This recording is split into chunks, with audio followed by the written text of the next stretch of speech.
Professor Eric Klein holds the Andrew Novick Chair, the Glickman Urologic and Kidney Institute, and is Professor of Surgery in the Lerner College of Medicine at the Cleveland Clinic.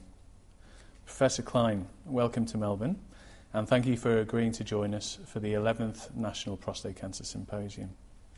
Active surveillance has become more acceptable practice over the past decade. What criteria do you implement in your clinic for the selection of men appropriate for active surveillance? In my practice, I've generally used the Epstein criteria, which I think are the most conservative criteria. One of the things that worries me about active surveillance is that we don't know for sure that we can identify men at very low risk for progressing, and we don't know what the appropriate trigger is for proceeding. So the Epstein criteria seem to me to be a good starting point to build on. In your experience, do you find that American men have come to terms with active surveillance, or do they still prefer radical treatment? Yeah, most patients still prefer radical treatment. If you look at the Capture database, which is a conglomerate of data from some academic centers and some community-based practices, about 90% of the men who might otherwise be at least initially eligible for surveillance choose to be treated. So they don't deal with the uncertainty very well either. At what point, or by which biological parameters, would you advise a man already on active surveillance to consider radical intervention? I think the best criteria that we have are progression in tumor volume of low-grade disease or progression to a higher-grade disease. And I think there's ample data to suggest that neither digital rectal exam nor PSA are very useful in predicting progression on surveillance. In your experience, is it commoner for a man to fail active surveillance due to PSA rise or histological progression? It's almost exclusively, in our experience, histological rise. If you select the patients appropriately at the beginning, it's very unusual to see what you would consider to be a clinically significant change in PSA. Your latest research into the role of infectious agents in the pathogenesis of prostate cancer is very interesting. Your focus has been directed towards the role of xenotrophic murine leukemia virus-related virus, or XMRV. What directed you towards this area of research? Yeah, it's a pretty fascinating story that started with a genetic observation in the mid-90s of a gene on the long arm of chromosome 1 that predisposed men to prostate cancer. It's called HPC1. About 4 years later, the team at Hopkins who discovered that contacted my colleague, Bob Silverman, and said this HPC1 gene that predisposes men to prostate cancer is an antiviral gene that Dr. Silverman had cloned a few years prior. So Bob came to talk to me about that, and we wondered what the relationship between an antiviral gene that when mutated increases your risk of prostate cancer might have to do with the potential infectious cause of prostate cancer in the background of some epidemiologic data suggesting that at least some men who have a history of prostatitis or sexually transmitted infection are at higher risk of prostate cancer. So it really grew from that conversation a very simple question, and that is, if a gene that normally fights off viral infections, when mutated, doubles your risk of prostate cancer, could prostate cancer be caused by a virus? And that was the whole genesis of the project. You mentioned in there about sexually transmitted disease or prostatitis. Is that the way you think that men acquire the virus? Probably. There are two other established retroviruses that cause disease in humans. One's HIV, which causes AIDS. The other is called HTLV, human T lymphotropic virus, which causes T-cell leukemias and lymphomas. Both of those are sexually transmitted. Seems likely that a virus that is tropic for the prostate is also sexually transmitted, and we can find it in prostatic secretions. So it seems pretty likely.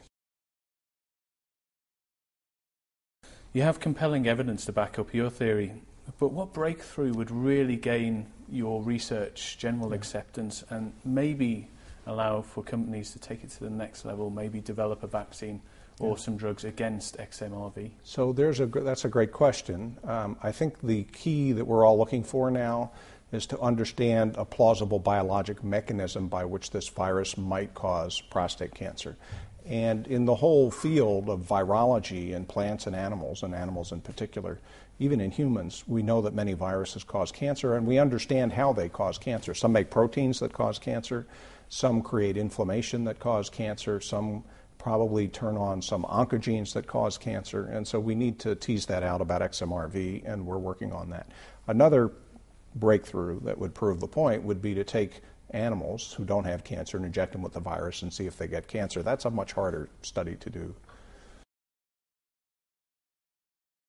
You are the National Study Coordinator for the NCI-sponsored Selenium and Vitamin E Cancer Prevention Trial, or SELECT, which had the aim of testing whether selenium and vitamin E could prevent prostate cancer. The trial did not show any obvious benefit for these supplements in men with regards to prostate cancer. Do you think SELECT has definitively answered the questions regarding chemopreventive effects of selenium and vitamin E in prostate cancer, or are there avenues you still are interested in investigating? So I think for the average patient that this trial answers the question that supplemental selenium and vitamin E in people who eat a normal, well-balanced diet really is not beneficial. It showed no benefit in terms of risk reduction for prostate cancer, colorectal cancer, lung cancer, or overall survival. It's possible that there are minor subsets of patients who are deficient in selenium or vitamin E who may be at higher risk for prostate cancer where they might be useful. But in most of the industrialized world that eats a Western diet, there is a lot of vitamin E and selenium in the diet. So those patient populations are not very prevalent now. So I think the bottom line is, for the average patient, taking these supplements makes no sense. Would you think it would make any difference if they took them from an earlier age, maybe before 50? Probably not. I think it relates to what the body stores of selenium are and what serum selenium or vitamin E levels are. And I don't think it has anything to do with age. With the prostate cancer prevention study showing a number of important features, for example, 5-alpha reductase inhibitors making the PSA a more sensitive screening tool for developing significant disease, and this group of drugs reducing the risk of developing prostate cancer by 25%. This group of men, which group would you think would most benefit from being on this medication? So I think those who will benefit most are those who are at highest risk of developing prostate cancer. Those are men with no known risk factors, older men, men with a positive family history, particularly if they have many affected relatives who are close to them, fathers or brothers, or who are affected at a young age, and those who have certain PSA parameters that we're just starting to pay attention to. So, for example, there's data that suggests that if your PSA is above the population average in your 40s, that you have a greater than 10% lifetime risk of developing prostate cancer. I think that would be a good group to use it in. There's also data from multiple sources suggesting that if your PSA reaches 1.5, you have a higher risk of getting prostate cancer, and it makes sense to use it in those individuals also. Are there any ongoing chemoprevention trials that have caught your eye, and would you recommend such prophylaxis to your patients? Yeah, so there aren't any large-scale randomized phase 3 trials on the order of SELECT or PCPT or REDUCE now. There are some smaller phase 1 and 2 trials using various agents. I think the one that looks most promising to me are statins. There is a lot of epidemiologic evidence to suggest that taking a statin reduces your risk, particularly of aggressive prostate cancer, high-grade or metastatic prostate cancer, and it's dose-dependent. Whether a funding agency is going to, in the current environment, commit the millions of dollars, tens of millions that would be required to do a big trial, I don't know. Statins are obviously useful for preventing heart disease as well. So It's hard to make a recommendation without phase 3 data, but that's a drug that looks promising to me.